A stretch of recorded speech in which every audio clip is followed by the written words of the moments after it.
2023년 6월 28일 이정훈입니다. 윤석열 대통령의 언행이 주목을 끌고 있습니다.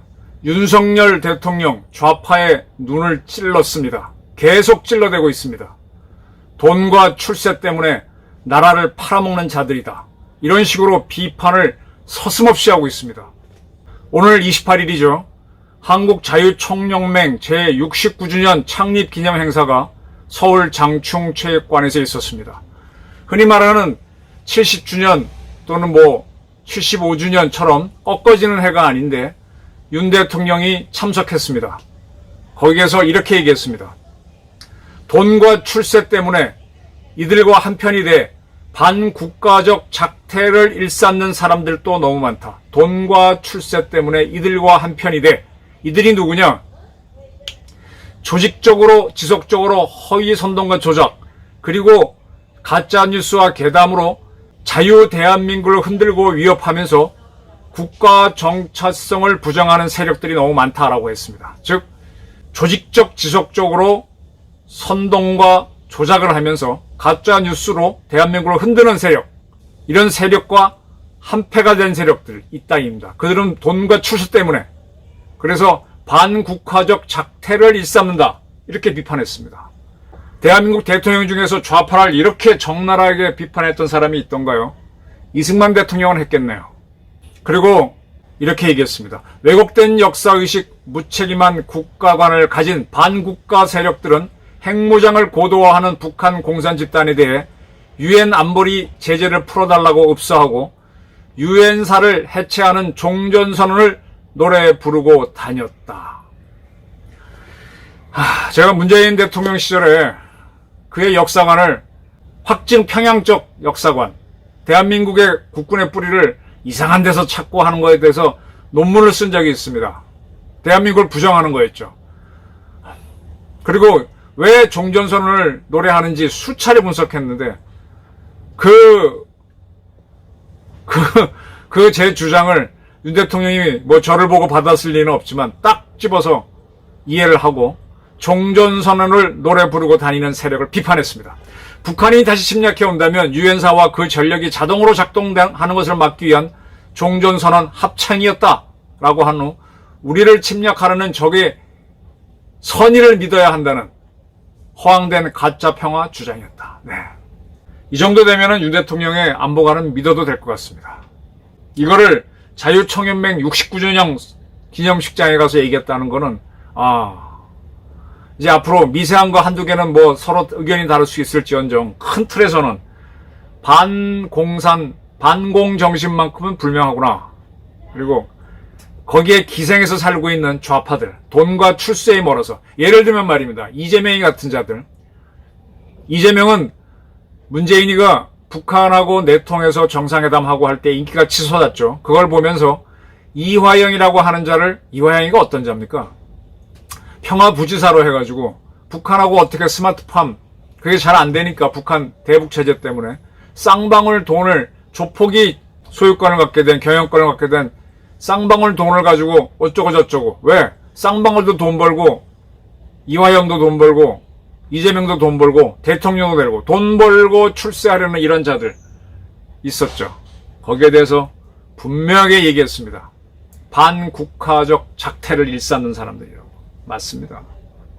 북한만 쳐다보고 중국으로부터 무시당하는 우리 외교는 국제규범을 존중하는 5대양 6대주 모든 국가와 긴밀히 협력하는 중추 외교로 발돋움했다.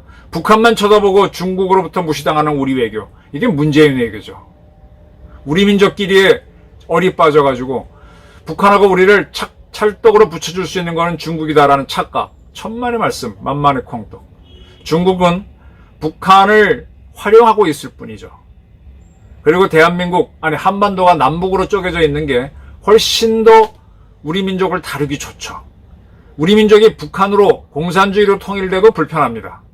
이 공산주의 사상은 만국의 노동자는 하나가 되자 그래서 하나의 국가, 단일 국가를 만들려고 하기 때문에 사실은 베트남 공산국가, 라오스 공산국가, 중국 공산국가는 하나가 돼야 되는데 민족주의 때문에 안 되고 아시아의 공산주의는 국가별로 되고 있습니다. 유럽에서는 소련이라는 나라가 적어도 15개의 공화국의 공산화된 나라를 합쳐서 하나의 국가를 만들어 봤었는데 중국은 동아시아에서는 이게 안 됩니다. 물론 북한하고 중국도 하나의 나라가 되지 않습니다. 그래서 북한도 중국의 하나가 될 뜻이 전혀 없기 때문에 공산 세계 국가를 만들 의지와 추호도 없습니다. 오히려 짱깨놈들 조심해라라는 게 김일성의 유언이었다라고 김일성을 보지도 못한 손자인 김정은은 떠들고 다니고 있습니다. 그러한 상태인데 중국이 남북한을 도와줘? 웃기고 자빠졌지. 북한만 쳐다보고 그래서 중국한테 하면은 중국이 남북한을 통일되게 해주겠다. 천만의 말씀. 진짜 국제정치에 국자도 모르고 역사의 역자도 모르는 좌파 빨갱이들 설치는 북한만 쳐다보고 중국이 어떻게 하려고 하다가 무시당하는 문재인 외교 딱 비판했습니다. 그러면서 자유총연맹의 책임이 어느 때보다도 가장 큰 순간을 맞이하고 있다. 여러분의 용기와 열정을 기대하겠다라고 당부를 했습니다. 이렇게 하는 동안에 물론 이 단체에는 자유민주주의자들이 많죠. 윤석열을 외치는 환호가 10차례 박수가 나왔습니다. 언제 대한민국 대통령이 이런 연설을 한 적이 있던가요? 전쟁 직후에 이승만 대통령, 박정희 대통령이 미친 개는 몽둥이가 약이다라고 할 때 정도뿐이었지 않나요? 근데 대한민국에 더 좌파가 많아진 지금 이렇게 따끔하게 얘기하는 대통령이 있었습니까? 대통령이 이런 입장이라면 많은 국민들이 싸워볼 수가 있죠. 윤 대통령의 자유총연맹 행사 방문은 현직 대통령으로서는 두 번째입니다. 첫 번째 했던 사람은 김대중입니다. 1998년 선거에서 당선되죠. 98년 취임했죠. 그래서 99년에 처음으로 김대중 대통령이 이 자유총연맹 행사에 가서 뭐라 그랬느냐. 포용을 강조했습니다. 포용. 대북 포용. 핵벽 정책을 해야 된다. 너희 보수주의자 북한하고 적대시하지 말고 북한을 포용하자는 얘기를 했었는데 몇 년 만인가요? 25년 만에 간 윤석열 대통령은 천만의 말씀, 저자들은 제거해야 되고 저자들과 부안해동하는 세력들을 매국노로 봐야 된다라고 얘기했습니다. 이러한 윤 대통령의 연설에 대해서 좌파 언론들은 뭐라고 떠드는지 아십니까? 미디어 오늘입니다. 윤 대통령이 또 가짜뉴스 타령을 했다고 합니다. 허위 선동과 조작, 가짜뉴스가 자유 대한민국을 위험하고 있다라고 윤 대통령이 얘기했다. 라는 게 기사의 첫 마디입니다. 자유민주주의 보편 가치를 공유하는 국가들과 강력히 연대해왔다. 이것은 보수와 진보의 문제가 아니라 대한민국의 정체성을 지키는 문제다. 라고 한 부분에 대해서는 그냥 아무 평가 없이 넘기고 난 다음에 대통령이 오로지는 아니지만 가짜뉴스 타령만 했다. 이런 식으로 보도합니다. 그러면서 해석을 후쿠시마 방류수에 반대하는 민주당, 정의당을 겨냥한 것으로 이들은 해석했습니다. 그러면서 또 이렇게 합니다. 윤 대통령이 가짜뉴스를 비판한 건 처음이 아니다. 지난 4.19 63주년 기념식에서는 민주주의 위기는 자유의 위기라며 거짓 선동, 날조 이런 것으로 대한 민주주의를 위협하는 세력은 독재와 전체주의 편을 들면서 겉으로는 민주주의 운동가, 인권운동가 행세를 하는 경우를 저희는 많이 봤다. 이런 거짓과 위상에 절대 속아서는 안 된다. 라고 하면서 가짜뉴스를 비판한 적이 있다. 라고 비판했습니다. 그리고 지난 4월 미국에 갔을 때 미 의회 연설에서도 윤 대통령은 세계 도처에서 허위 선동과 거짓 정보가 진실과 여론을 왜곡하여 민주주의를 위협하고 있다. 허위 선동과 거짓 정보로 대표되는 반지성주의는 민주주의를 위협할 뿐 아니라 법의 지위마저 흔들고 있다. 라고 하면서 역시 가짜뉴스에 대한 비판을 했다. 그리고 67회 신문의 날, 아주 중요한 우리나라 언론 행사죠. 여기에서는 잘못된 허위 정보와 선동은 민주주의를 위협하고 국민의 의사결정을 왜곡시키면서 선거와 같은 민주주의 본질적 시스템까지 와해시킨다 라고 했다며 대통령이 자꾸 가짜뉴스 타령을 한다 라고 비판을 했습니다. 오마이뉴스도 비슷한 보도예요. 뭘 시비를 거는가 하면은 원래 이 행사는 대통령 행사는 엠바고가 걸립니다. 그냥 간단하게 말씀드릴게요. 대통령이 언제 어디서 무엇을 한다는 게 알면 그 시간에 그곳으로 미사일 한 방 쏴버리면 대통령을 암살할 수 있습니다. 때문에 대통령이 어디 가서 행사하는 거는 시간과 장소는 뭐 사전에 다 정해놓죠. 경호 때문에. 그렇다고 공개를 안 합니다. 그리고 대통령이 그 행사를 하는 동안에도 그걸 생중계를 하지 않습니다. 여간에서는. 약간 시차를 둡니다. 그리고 그 현장에 가시면 모든 분들이 핸드폰이 통화가 안 됩니다. 경호당국에서 방해전파를 쏩니다. 저쪽에서 걸어오면은 통화 중만 나오고 나는 전화가 안 걸려오니까 모르고 뭐 걸어도 잘 안 됩니다. 근데 자유청연맹이 이 행사를 유튜브로 생중계하려고 했다. 그런데 막상 딱 그날이 된 대통령이 오시니까 경호상 송출전파 차단 사유로 방송인을 취소했다라고 이렇게 방영을 했대요. 이것 때문에 시간과 장소가 다 노출됐는데 이거 경호 엉터리 아니냐 이런 식으로 이제 시비를 걸고 있는 거죠. 지금 하여간 좌파 언론들은 윤 대통령이 가짜 뉴스에 대한 싸움을 했다는 쪽으로 포커스를 맞추고 있고 저같이 이 윤 대통령의 연설을 집중하는 사람들은 대통령이 좌파들의 눈을 찌르기 시작했다. 돈과 출세에 눈이 멀어서 허위 선동, 가짜 뉴스, 대한민국 흔드는 세력과 하나 되는 자들이 많다. 라고 비판한 것에 주목합니다. 자, 저는 좌파들의 속성을 압니다. 그들은 돈에 더 민감합니다. 우파든 좌파든 돈에 민감하지 않은 사람이 어디 있겠어요. 저도 가끔은 통장 잔고 보면서 잔고가 많이 쌓이면 좀 힘이 있고 없으면은 뭐 할 것도 포기하고 스스로 의욕을 접죠.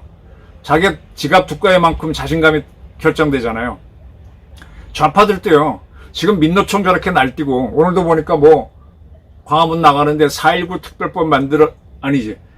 세월호 특별법처럼 이태원 특별법 만들어라고 시가행전 하던데 저런 사람들이 저렇게 어떻게 대형 시위를 합니까? 돈이 있습니다. 돈. 그럼 그렇게 해서 출세를 한 사람들이 문재인 정권 때 굉장히 많았어요. 그리고 집권하게 되면 국민 세금으로 계속 나눠줘서 표는 계속 얻고 나중에 국고는 탕진하고 그 망한 나라는 니들이 알아서 이렇게 하고 던져버리고 도망가는 세력들입니다. 그러한 이 계속 성장 동력 이 모티베이션을 만드는 세력들은 독재한다고 비난해버리죠. 이렇게 인민민주의로 가는 겁니다. 그 자들을 어떻게 막아내느냐. 국민들 의식이 중요한데 특히 대통령 약해가지고 전두환 전 대통령도요. 대통령 되고 난 다음에 5.18 광주에 누가 날뛰었는지를 수사하게 했으면 지금 5.18 광주가 저렇게 민주화운동으로 안 갑니다. 봐준 거죠. 많은 사람이 죽었으니까. 그리고 자기가 직접 한 게 아니니까 봐준 거죠. 노태우 대통령이 아이고 그 사람들 많이 희생됐으니 민주화운동을 해줘라고 했기 때문에 민주화운동이 된 거죠.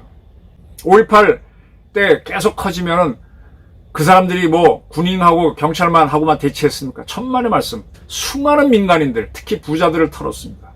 광주에서 날뛰는 사람들이 광주 선량한 사람들을 죽이는 많은 민간인 희생자가 실제로 있었습니다. 점점 커지는 겁니다.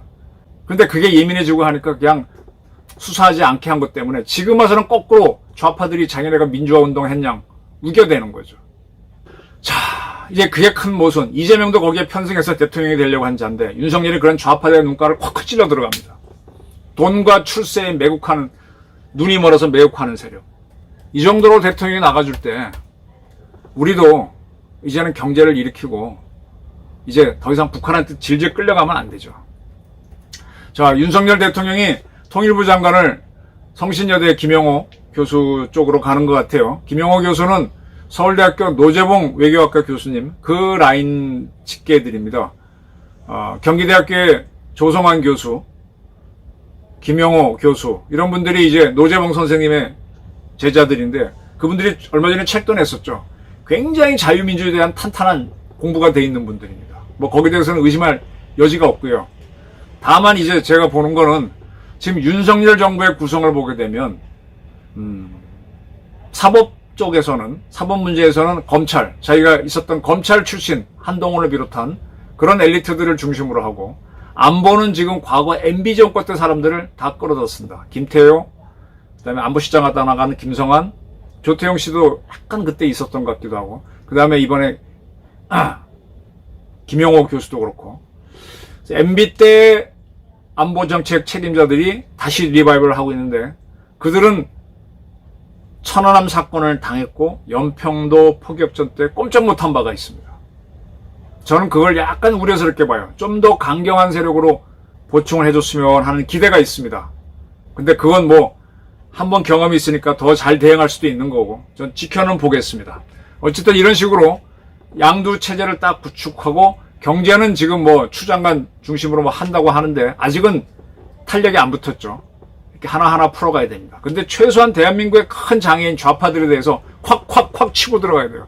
민노총 날뛰고 그리고 지금 공무원들이요. 제가 보기엔 거의 좌파예요. 그냥 자기네 웰빙, 자기네 그 권리만 주장하지 국민에 대한 봉사는 없습니다. 스스로 노동자라고 하고 있죠. 국민들을 위해 헌신한다는 생각이 별로 없죠. 뭐 되면 맨날 법정만 갖다 대고 뭐 이렇습니다 하고 우기기만 하죠. 그래서 전교조, 전공로, 민노총 이런 세력들과 협파해 가면서 소수 정부이지만 하나하나 개혁해 나가는 모습 정말 보기 좋습니다. 문제는 이를 뒷받침할 관료들, 특히 한동훈을 제외한 또 원희룡을 제외한 나머지 장관들이 너무 우유부단하다, 약하다. 이게 문제입니다. 그런 몇 가지 문제점이 있지만 대통령이 앞장서서 좌파들의 눈을 찔러대는 이런 모습을 보이기 때문에 한번 해볼 만합니다. 돈과 출세에 눈이 먼 좌파들 제대로 대통령이 봤습니다. 저희 분석이었습니다. 감사합니다.